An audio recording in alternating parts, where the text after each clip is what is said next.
you're prepared. Now, you had talked a few minutes ago about being separated and that your identification and pictures is worth a lot. But, you know, I think some people don't realize that sometimes you may be going to a shelter that it's just not for you and your pet. You may be at one shelter and your pets may be in another shelter. Knowing that, within Berkshire County, do we have any sites that are set that if there was a disaster?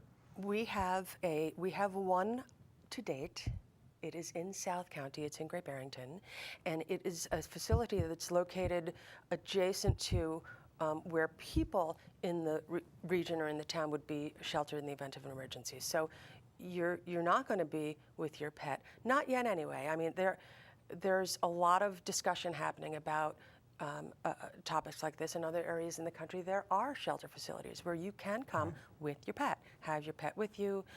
It's often it's calming for both. Yeah. We're not there yet, but these are the kinds of things that we're working toward. Yeah, I think they are growing, but I think historically, though, especially when we're talking about Red Cross too, Red Cross typically do not allow pets within the shelter, so there has to be a shelter, hopefully close by, to do that as well. It's true, and that's why we're talking about this.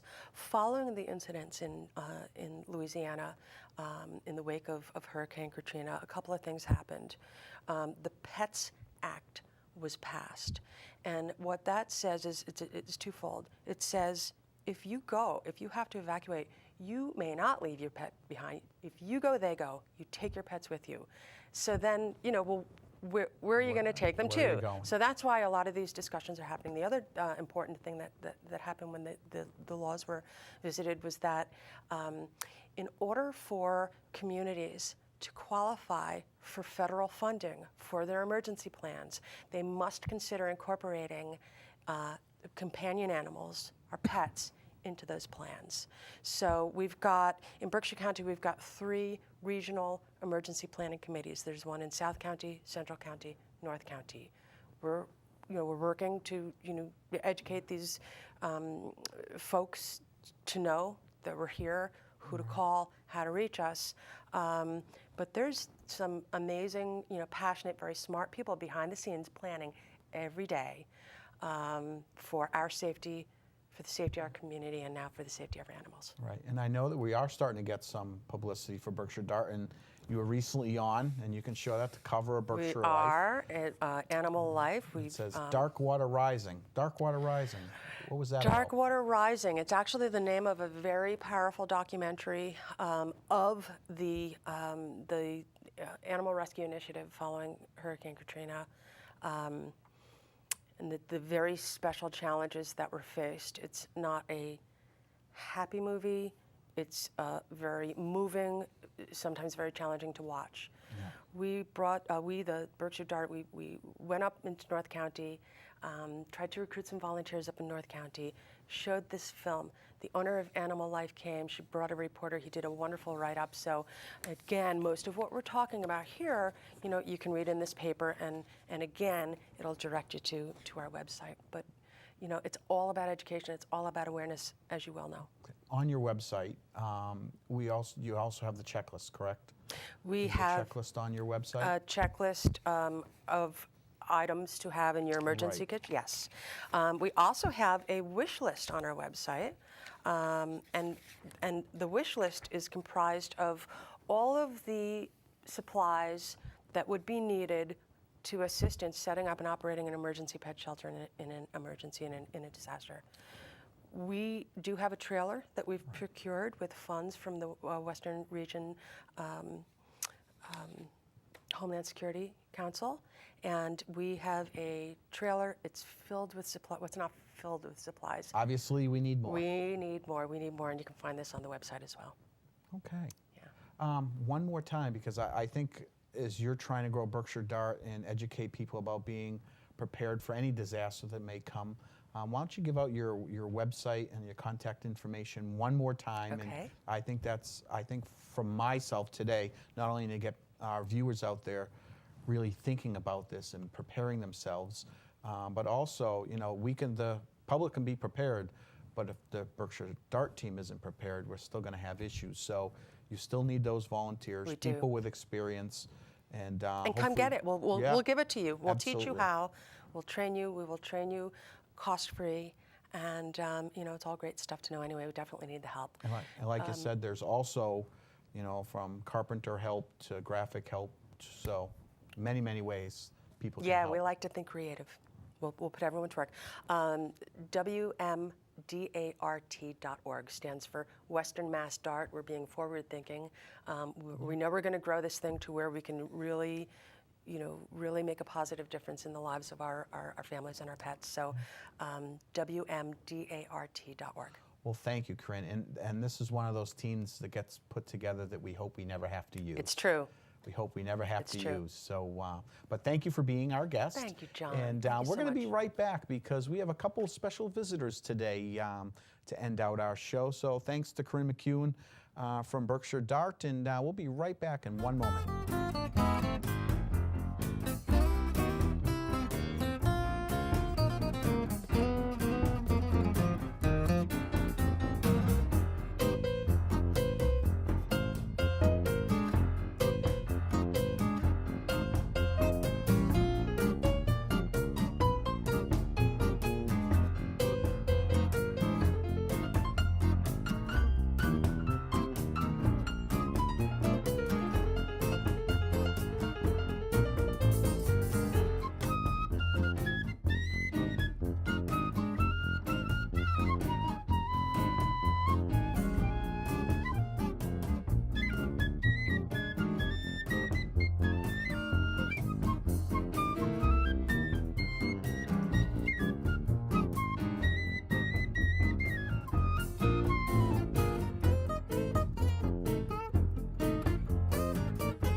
Welcome back.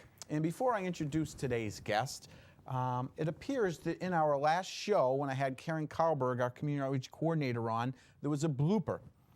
And even though our graphics department out in the back there do a super job, there was something happened that we couldn't edit out. And so what we're offering is that anybody knows what that blooper may be, if they can send us an email of what the blooper was on that show, and they can send it to social@berkshirehumane.org, or they can go on our website, watch the video at berkshirehumane.org, and let us know what that blooper is. We are going to, probably next month, choose a winner for some whole life chicken treats, which is a product that's now being given out with every adoption at our shelter. And it's great stuff. And so for those of you that know what the blooper was in our last episode, just send that in to us at social@berkshirehumane.org, and you'll be entered into a drawing to win that whole life chicken treats. So speaking of chicken treats, here we have today Diane Briggs. Hello, Diane. Hi, John. And we have with us who? This is Wonka. He is an 8-year-old pit bull terrier mix. He was surrendered to the shelter in January because he was unable to tolerate the newborn in the house.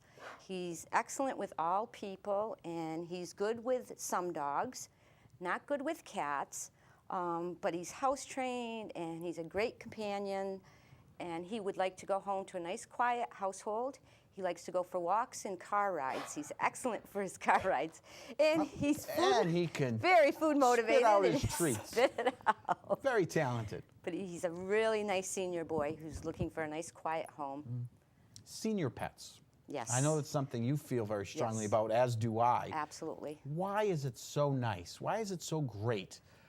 Why do they make such great pets? Senior pets are just wonderful because they are already house trained, most of them. What you see is what you get. You're not going to be surprised a couple months or years down the road. They are ready to just lay at your feet in the house, or if you want to go for a walk, they're ready to go. They're not demanding. And the love they give you in return is just, you can't put a price on it. They just appreciate Unconditional. a second chance. Unconditional, absolutely. And like Wonka here, he's 8, but he's got many, many more Yep. years of companionship that he would love to give to somebody. He certainly does. And we have a Seniors for Seniors program where a senior can adopt this dog or any senior at a reduced price. Right. And we have many seniors Many at the shelter. seniors, yes, So absolutely. that do very well, and he's one of the younger ones. I I know we've know. recently placed a 13-year-old boxer, Right, 12-year-old right. spaniel, and Wonka's still at the shelter Still waiting for waiting. homes. You know, Yep. Diane, a lot of people come into the shelter, or any shelter, around the country even, and they see the number of pit bulls. Right. And, you know, they don't get placed as quick as many other dogs do in the shelter. But can you tell us a little bit about, you know, what makes pit bulls special pets? I think pit bulls can make people really, really special pets. They really are playful. They have a strong bond with their people. And there's a lot of myths about them which aren't true. They're just loyal. They're very loyal and just willing to give you love. As you can see, he's just a sweetheart. And he deserves a great home. He certainly does. He is. And you're talking about the myths about pit bulls as Yeah. well as that, you know, they've gotten a lot of bad press over the have. last, you know, 5 to 10 years. And they, at one point, were the #1 family pet. You know, you Right. go back to Little Rascals and Right. Petey, and you know, they're great around people. And Wonka is no Yeah. exception to that. Wonka loves people. He And, really does. And kids over 10. I would say older children with him. Yeah. Absolutely. Well, Diane, thank you for bringing You're Wonka in welcome. today. And Wonka, thank you. And hopefully someone will see you on the show and realize that you'd make a great companion for them and come in and visit you or many of the other pit bulls that we Absolutely. have available at the shelter. Well, that's going to do it for this week. But before I go, just a reminder, you know, we had Corinne McEwen on and talk about disaster preparedness. And yes, that is a situation. We hope that it never happens. But, you know, you do want to be prepared in your home. So hopefully you'll go to the DART website and look at the list and get yourself a go bag and be prepared. So if a disaster does come into Berkshire County, that you'll help the Berkshire DART team by being prepared yourself and making a bad situation a lot easier by being prepared. So I want to thank all the volunteers that made this show possible, and hopefully you'll tune in for our next episode of Purr Berkshire Humane Society's cable TV show. Thanks for watching.